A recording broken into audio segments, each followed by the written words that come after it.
Hello! Bienvenue dans cet épisode de Débloque ta voix. Donc aujourd'hui, pour l'épisode numéro 5, on parle d'un sentiment qui te fait douter de ta place, de ta légitimité, de ta voix, soit le syndrome de l'imposteur. Donc quand on se dit, je suis pas une vraie chanteuse, je suis pas aussi bonne que les autres, j'ai pas assez de technique, de formation, d'expérience comparé les autres, si tu te dis ça, là, cet épisode-là est littéralement pour toi. Donc, mon nom est Tricia Turcotte, je suis professeure de chant et coach vocal ultra passionnée depuis 2012. Alors, c'est quoi le syndrome de l'imposteur? C'est cette impression que tu ne mérites pas d'être là, carrément.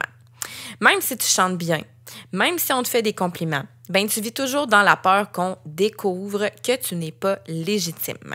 C'est super courant chez les artistes, puis en chant, c'est encore plus... En fait, c'est encore plus vrai parce que la voix, c'est personnel, c'est unique à chacun. Ta voix, elle vient de toi. Donc, alors le doute touche ton identité. Pourquoi c'est un frein en chant, ce syndrome-là de l'imposteur? Quand tu crois que tu n'as pas le droit de te dire chanteuse, puis là, ici, je ne parle pas nécessairement de chanteuse ou de chanteur professionnel. Là. Tu vas te saboter avant même de commencer. Tu ne prends pas ta place sur scène. Tu refuses même des opportunités par peur d'être démasqué. Donc, ici, je mets les guillemets. Résultat, tu ne progresses pas ou tu avances dans la frustration puis l'insécurité, tout simplement. Comment on fait pour changer ce discours intérieur-là qui nous sabote, tout simplement?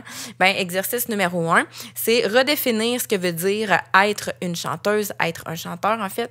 Est-ce que c'est d'avoir un album, d'avoir un diplôme là-dedans en musique, ou est-ce que c'est chanter avec intention et passion? Évidemment, c'est la réponse numéro 2 ici qu'on parle. Donc, chanter avec intention et passion. Et j'ai envie de te proposer comme exercice numéro 2 d'accumuler les preuves de ta légitimité. J'en ai parlé un peu d'accumuler les preuves, que ce soit par vidéo ou par écrit dans les épisodes précédents. Mais en fait, tiens un journal vocal de chacun de tes progrès, mais aussi de chacun des compliments que tu reçois. Tu vas voir, des fois, même, c'est les mêmes compliments qui reviennent.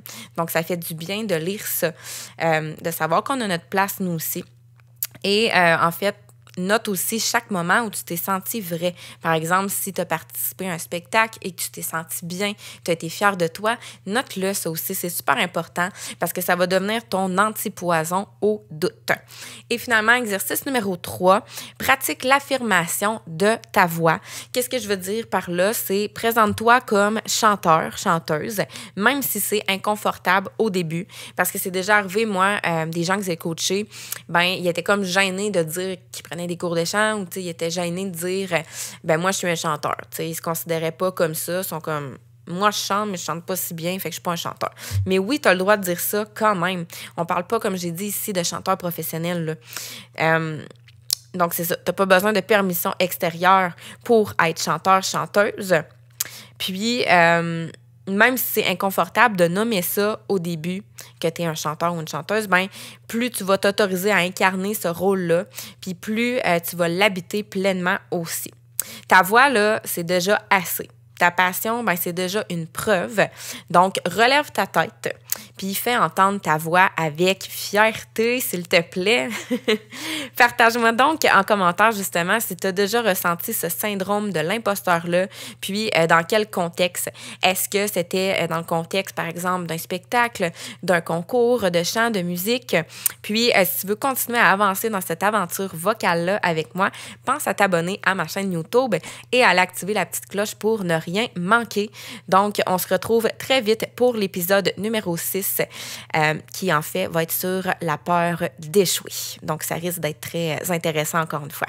Donc, à très bientôt. Bye bye.